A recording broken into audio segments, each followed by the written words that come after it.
Have you ever wondered why the kindest, most selfless people, especially those over 50, often seem to suffer the most? Why does it feel like the more generous someone is, the more likely they are to be taken advantage of? And most importantly, are there people in your life right now that you need to stop helping for your own peace? Welcome back to the channel. Today we're diving deep into a powerful emotional truth that many people experience but few dare to name. If you're someone who has lived half a century being kind, thoughtful, and giving and yet still feel misunderstood, used, or overlooked, then this video is for you. Because kindness, when not guided by wisdom, can slowly turn into a heavy burden.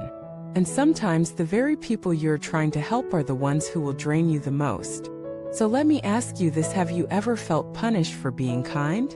Have you ever stepped in to help someone only to realize later they never truly needed your help, or worse, they expected it, demanded it, and then resented you for it? Let us start here. Being a kind person in today's world is not easy, especially after 50.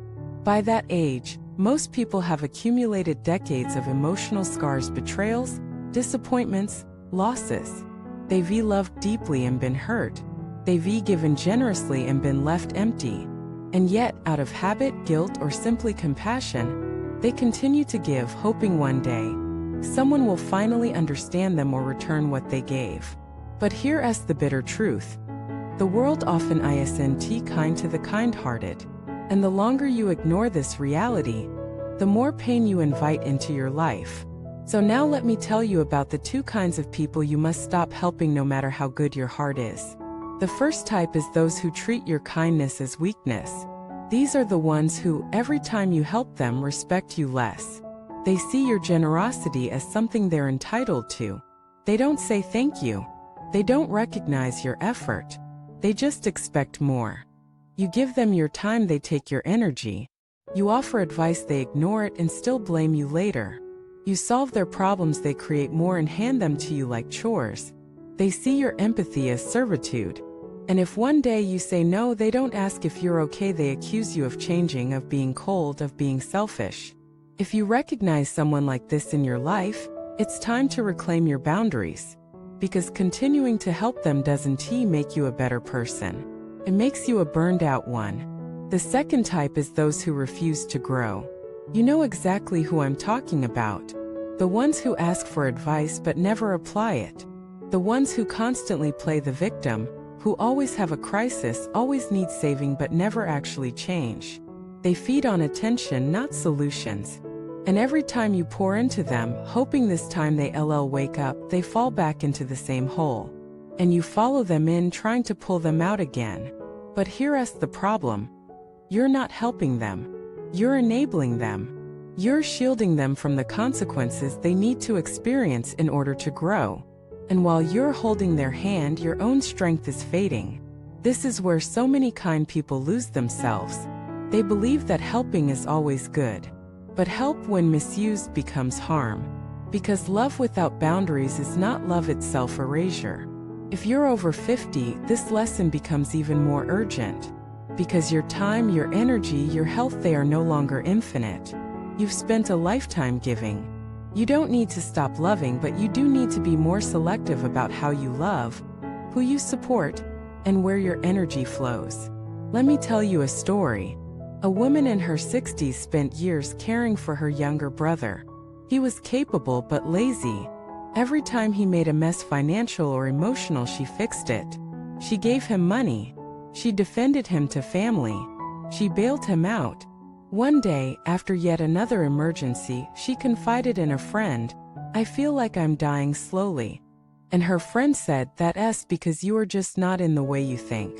You're bleeding your soul into someone who doesn't want to heal." That was her awakening. She stopped. She walked away, not in anger, but in peace. And for the first time in decades, she started living her own life.